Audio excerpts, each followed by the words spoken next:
think your kids don't like to read, the problem may simply be they don't like reading your books, the books you recommend. But today, writer and mom Brooke Romney is here with a specialized reading list to fit every type of reader. So every mom out there anxious to hear the solution here. What is the solution?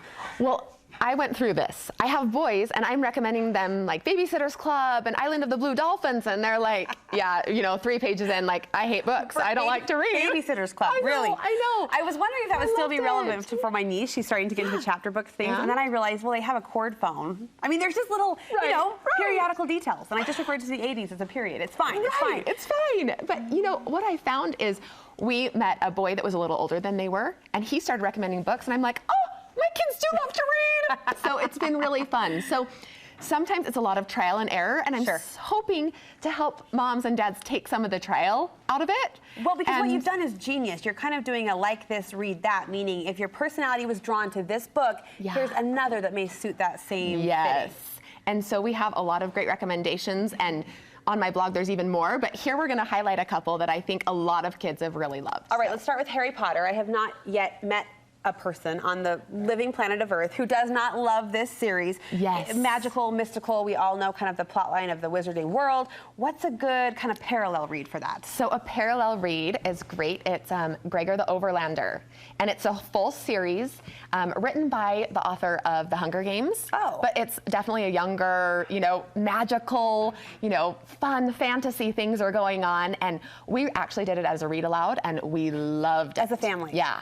Very fun, okay? And there's about 7, which is nice. You've got some runway in front of you. Diary of a Wimpy Kid, another popular series. Super popular, kind of like crazy, really funny, and the one that I'm going to switch for that is Skinny Bones. And this can work for a little younger reader, but for older readers too, and we laughed out loud. There were times that I couldn't keep reading. I was laughing so hard. Oh, good. Loved it. So everyone can appreciate the humor. Yeah. It looks like a simple read, kind of thinner. Yeah, pretty simple. All right, this next one I haven't heard of. Tell me about Wonder. Wonder is an amazing, heart-stirring book. There was a movie about it this year, about a boy who has a deformed face. With Julia Roberts. Yes. Yes. Honestly, I don't know anybody who didn't like that book. It is phenomenal. And it's hard to find books that really are emotional and teach great lessons that are also great reads sometimes. Sure, that appeal to the younger mind. So I'm gonna switch this one with The Thing About Georgie. And this is about a little boy who has dwarfism, and kind of the same themes and love and, you know, pushing through trials and triumphing. It's a great book, so give that one a shot. All right, next. So this is Heat, and we've got a lot of sports readers, athletic kids. Heat is a great, well-written book about baseball, and I'm going to switch that with A Strong Right Arm. This is a little history, but it's about one of the first and only Black women who was able to play in the Negro Leagues. Oh, wow. And now it sounds like, oh, that might not be that interesting, but all of my boys loved it, couldn't put it down, raced through it. Yeah. And they're baseball boys. They can appreciate. And some of them are baseball boys, some of them are just other sports boys, but this was a great book.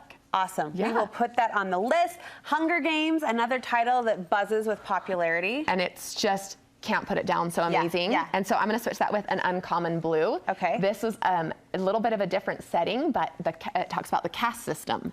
And a boy goes from one caste system to another, depending on the color of his fire. And he first has a very privileged life, and then is in a life of the slums.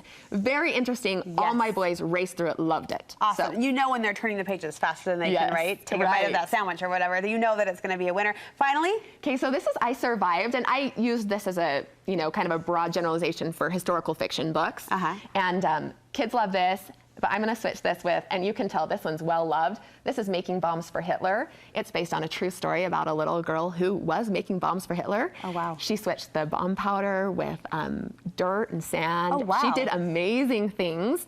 And just the coolest book. I think everyone would love this. Boy, girl, anyone.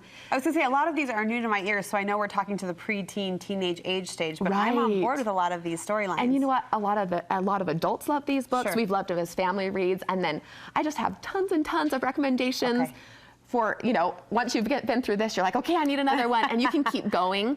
But all of these books are books that I think most kids would like, no matter who they are. Awesome. You're starting a chain for us then. Yes. If you like this, read that. Where can we access the full list? The full list is on my blog at brookeromney.com, and Instagram at Brooke Romney Writes, and Facebook at Brooke Romney Writes. You share such great resources for us. So thank you for putting these in our hands. We appreciate it.